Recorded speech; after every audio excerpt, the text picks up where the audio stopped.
Hello, hello, hello. Welcome back to Thando's Parlor. So happy to be back.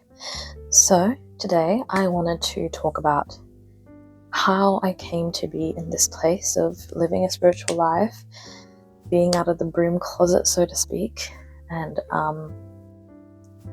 just very confident in my value system, confident in my spiritual path, and in the hopes that maybe you may relate. If you don't, maybe you'll find it entertaining, or maybe you may find little gems that may help you along your way of getting to a place of comfort in your spiritual life and in how you conduct yourself. So, today is a sunny day. So Sunny is here to listen in. Sunny would like to hear the story. I think they have already heard bits and pieces, but this is the full spectrum, the full story, if you will. I always say that my journey of spirituality probably started around mid-teens, but I want to take it back because I feel like this is relevant to my childhood. I was born and raised religious. As I've stated before, I was born in Zimbabwe, and a lot of people that are Zimbabwean are born into Christianity. That is the religion of choice for the country. A religion, as far as I'm concerned, adopted due to colonization as a form of safety, because it was being hounded and beaten into people, as Christians were quite forceful about getting more and more people on side and getting more and more people into their religion. Growing up, I was always sensitive, and I recall being young and being scared of the dark. And I think it's because I had a very active imagination. Now, whether what I was seeing was actually things that existed or it was just my imagination, I don't know. But I do recall that I did have a few ghostly experiences. Because I was raised in devout religion, it teaches you to fear these things naturally. And so I recall a particular instance where I feel I may have shut the door to my own gifts. Probably because I was a little scaredy cat. I recall it was a particular Christmas. I don't know how old I was. And we played until it was starting to get dark. It was maybe 5:30 or 6. I'm trying to get back into it because I keep being interrupted, and there's nothing more frustrating when you're trying to just stream of consciousness. Okay. It was a Christmas, and we played until it was late, so it was about probably between 5:30 and 6. I don't remember there ever being a daylight savings when I lived in Zimbabwe. And this was a shared experience. It wasn't like I saw something alone. I was with one other girl. The rest had gone home. And we saw what appeared to be a ghostly little boy climbing the fence to get into the house, into the property from outside. And it freaked us out so much. I remember we ran to the other side of the chimney because of the way that the chimney jutted out of the house. So we were on the other side of it so that we couldn't see in the direction of where we'd seen the boy. And we got on the ground and we knelt and we started praying. And I think that was like the last real concrete sort of experience that I had as a child. I mention that only to say that now I operate as a psychic, and I believe that obviously that was me being able to see in my sixth sense. And I was very scared of that sensitivity and the veil being that thin that I could have these experiences. But it wasn't really in this much detail. I'm just telling it back to you because I recall now, and I have greater context as to how it applies to the entire journey. But in my mid-teens, I was going to church. I still felt like I really cared about being Christian and it was a part of my identity. But being in Australia, a lot of my friends weren't religious at all. In fact, I can't think of a single, well, no, that's not true. I did have a few friends that were Jehovah's Witnesses, but they weren't close friends because they can't have close friends. At least that's what I was told. But yeah, so a lot of my friends were atheists, but they were passionate atheists and atheists that were confident in their position, and we would always have debates. And I've always, as an air sign, as a Libra, I've always had this instinct to question why things are the way they are. I even recall when I was a child, my grandma had these friends that were Jehovah's Witnesses. I guess I've always had them around. Side note. She had these two friends that were Jehovah's Witnesses, and they lived down the street. They were married, a married couple, and whenever we'd go visit them, I would end up in a debate always with the husband in particular, because I think he liked my little spirit, and he liked the fact that I enjoyed the sparring. And so, I'd question him on his beliefs, and I would state my position, and I would tell him where he was wrong, because I have a big ego and I like to be right. And even at such an early age, I felt like if I was doing something, then it was obviously the right move, and everyone else was doing the wrong thing. And so I'd always try and sell him on my beliefs. But I think I just kind of enjoyed that he would engage with me, and he would actually answer questions, and he would show me some of their little books and pamphlets and things like that. And so there's context to that, because I think I've always had this wondering for why things are the way that they are. And so, yeah, when I was a teenager, I had a particular experience at church where I went to Sunday school with these girls, and I was really starting to get into this. I was really starting to get into this church, into the rhythm of going to this place, and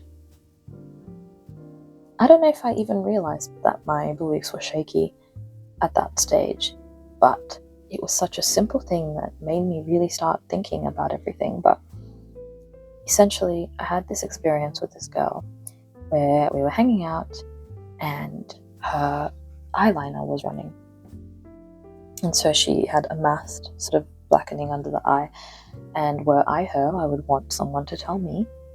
And so I made a comment that she was getting raccoon eyes. I thought it was funny because I think I just have dry humor, but also the point was more just to tell her that her eyeliner was running. It wasn't really about the words that I said, but because I like to be honest, I'm just going to tell you that's exactly what I said.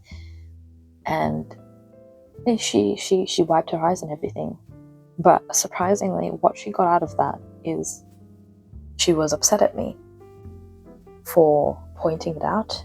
And excuse me.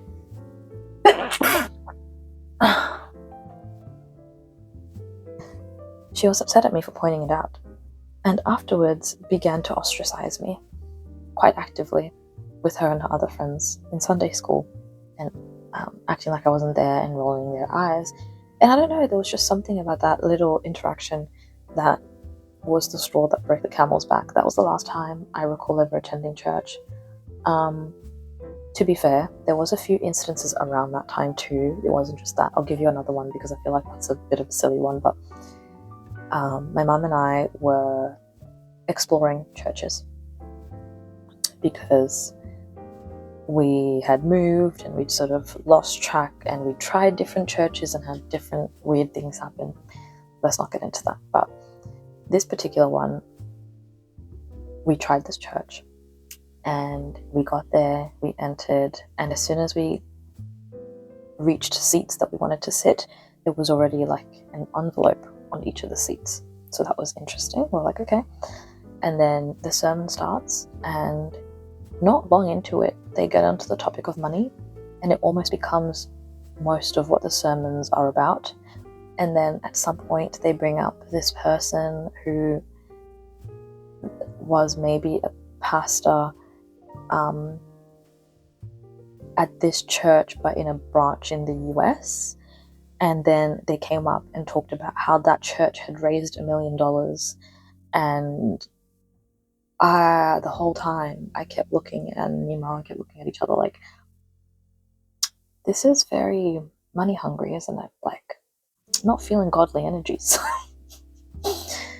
I think they went around asking for money twice throughout the service, most egregiously at the end of the service. And I say egregiously because I was Baptist.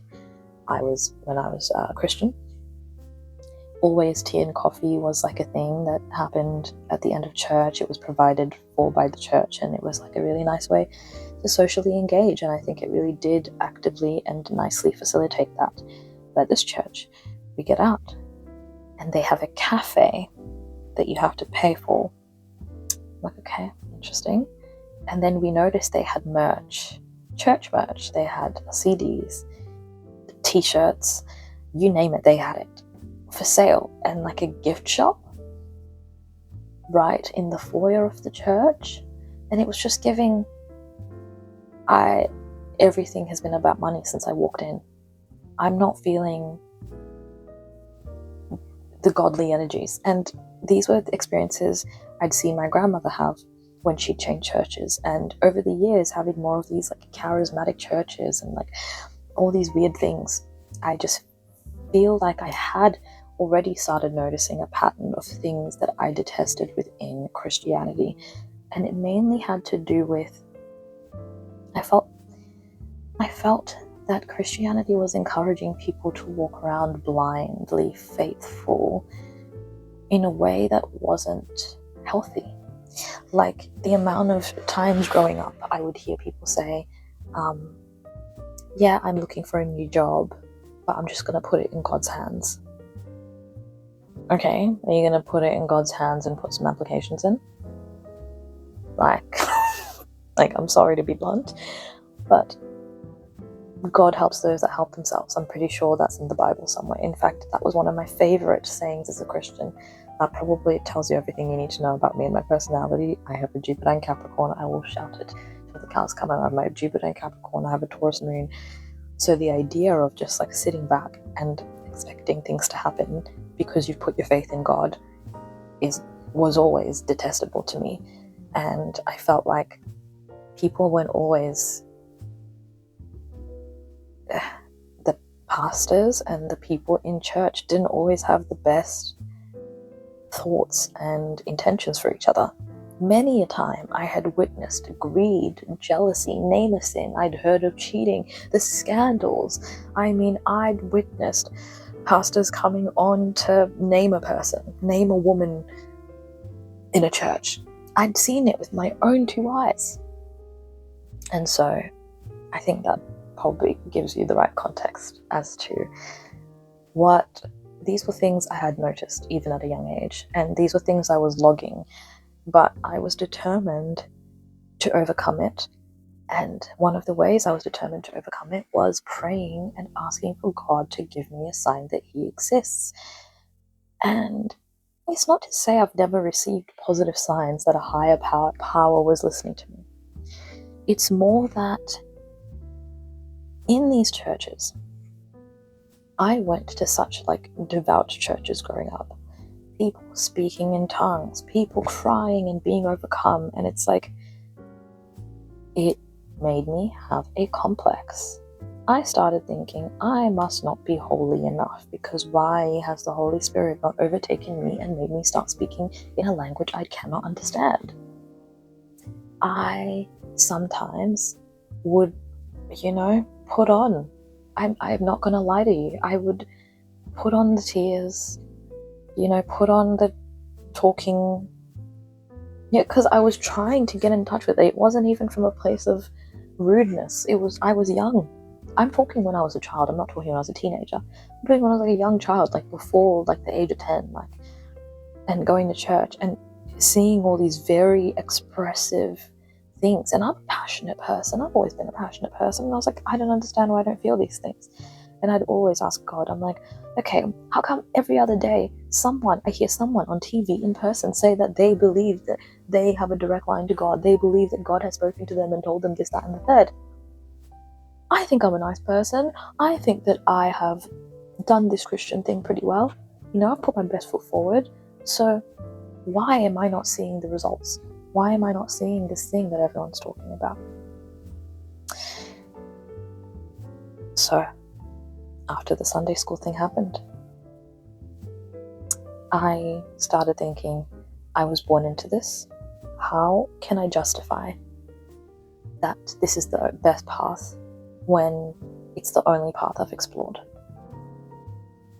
I can recall the day that I went to the library and I got like a bunch of books, and one of them was the Wiccan Read. And already I'd grown up with my mother doing palm readings and tarot and things like that.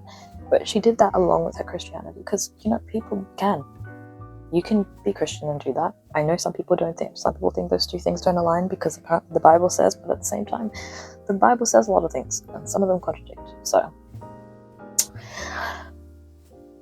yeah, I read the Wiccan Read and I went, okay, that kind of validates a lot of the things that I've thought based on my African upbringing that have nothing to do with religion. It also explains some of the things that I think about actively as a person that I think makes sense for like the world. Okay, interesting.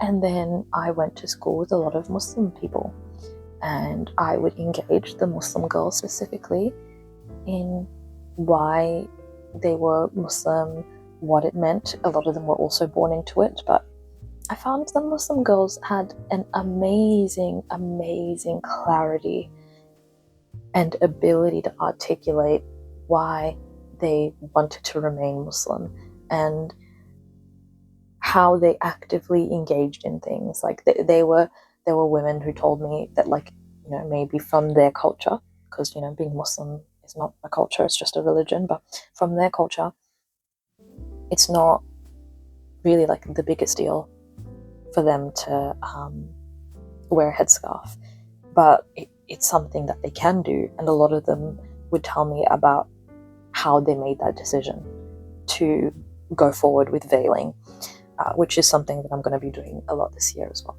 is veiling. They had amazing clarity, and I tell you, considering they didn't necessarily, I probably would have told them that I was interested in the idea, but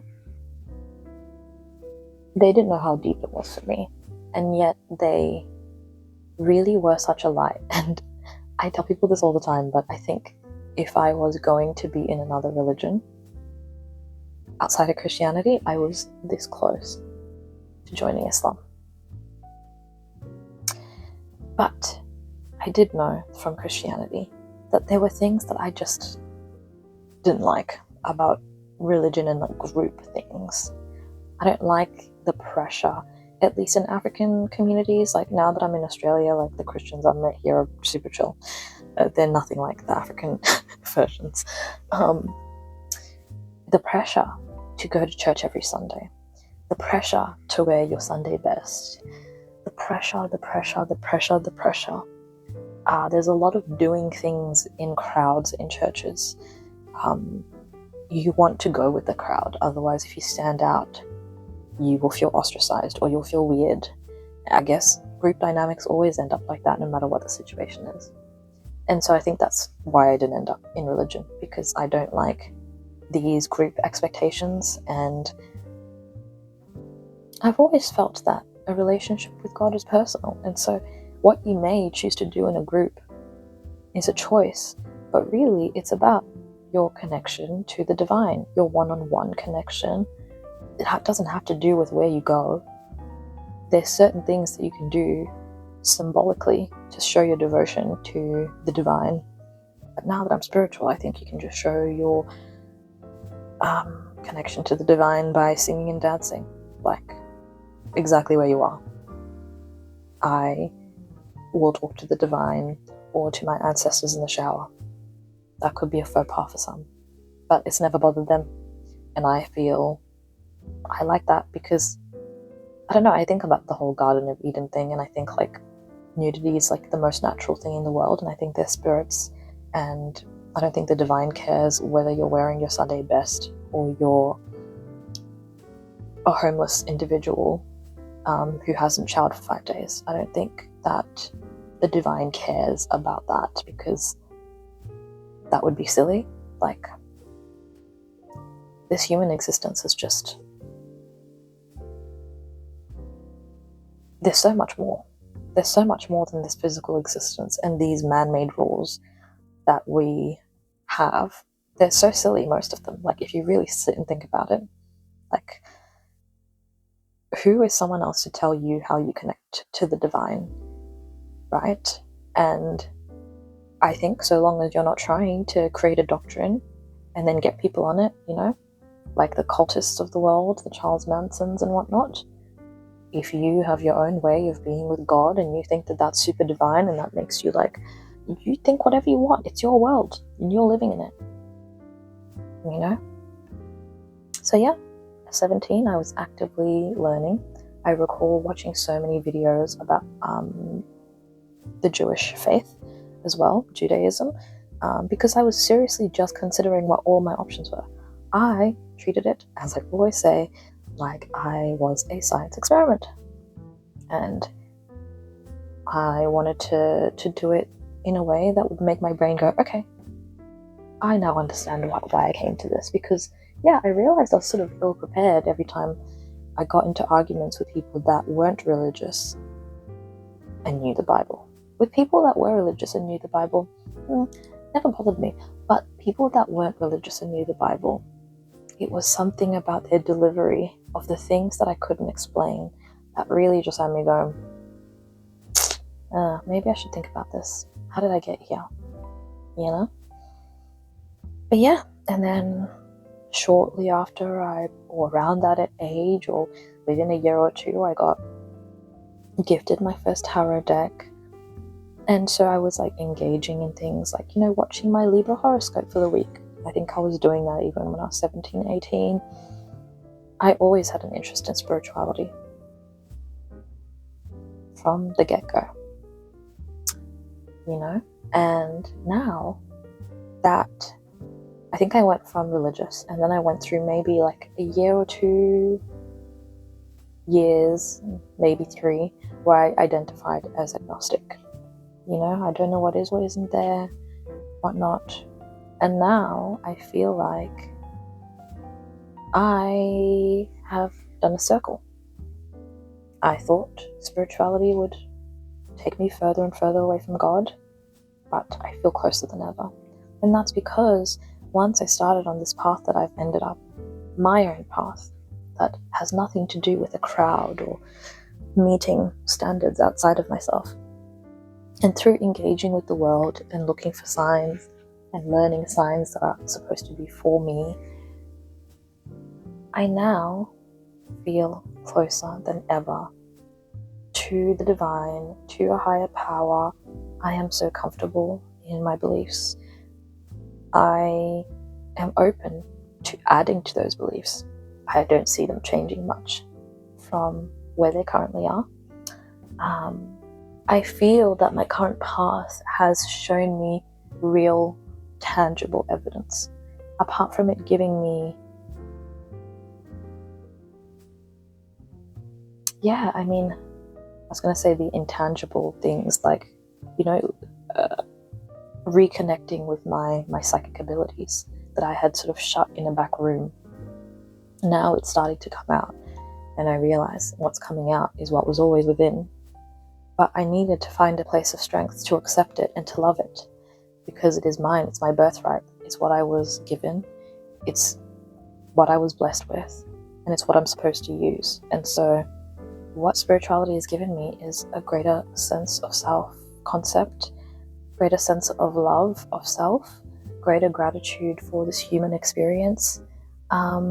Being psychic and spiritual hasn't been this like easy road. In fact, it has been testing and trying.